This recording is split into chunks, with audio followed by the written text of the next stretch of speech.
All right. So I want to talk a little bit about the Knicks firing Tom Thibodeau and why I honestly think it was kind of decided before the playoffs even started. Like usually when a coach gets fired, it's because the team underachieved, right? But I don't really think that applies here. I mean, the Knicks didn't underachieve. Yeah, they had championship hopes, but realistically, most people had the Celtics or even the Cavs ranked above them in the East.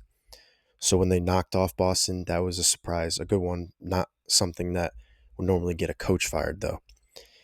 And yeah, they lost to the Pacers, which maybe felt like a step back. But if you're saying they underachieved there, then how do you explain them beating the Celtics? By most standards, they overachieved. So I don't think the playoffs really mattered in this decision. What really makes me believe this was predetermined is something that came up in the press conference after Tom Thibodeau was fired. They kind of said, without saying it directly, that they didn't want a deep playoff run to cloud their judgment or make it harder to move on.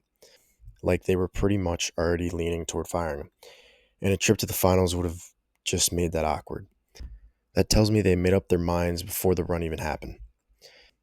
And that lines up with the reporting. Apparently, Dolan and Leon Rose had already been thinking the roster hit a ceiling under Tibbs.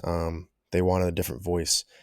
You also had these lingering concerns about how to manage the minutes. Tibbs rides the starters into the ground. Everyone knows that.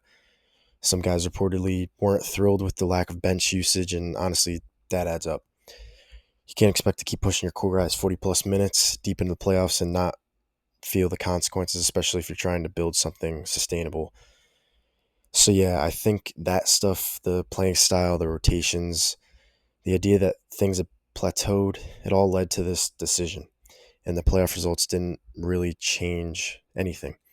If anything, they might have just confirmed what the front office already believed, that even with a deep run, this was as far as the current structure was going to take them. Now, I'll be real, I don't love this move. I don't think there's a coach out there right now who clearly gives you more than what Tibbs gave you. I mean, sure, Mike Malone would be a huge pickup, but I don't think hiring him would put them over the top in terms of winning the finals. They reportedly reached out to Ime Udoka and Jason Kidd, among others, but that obviously didn't go anywhere because those teams like them as coaches. Most of the high level coaching talent is locked up. So unless they've got some big swing lined up, this feels more like change for the sake of change. To me, it just seems like a philosophical shift. They wanted a new voice, maybe a more modern approach, but that doesn't mean it's going to work. That's Tibbs had this team defending, competing, and playing hard every night. Um, they just made the conference finals.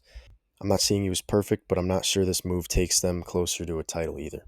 Not really sure how I want to end these sports videos, but yeah, I want to keep this short. I understand this happened a few weeks ago, so this is a lot of hindsight, especially with what's going on with the coaching search and how they weren't able to get some of the names they probably hoped they were getting. But yeah, that's all I got.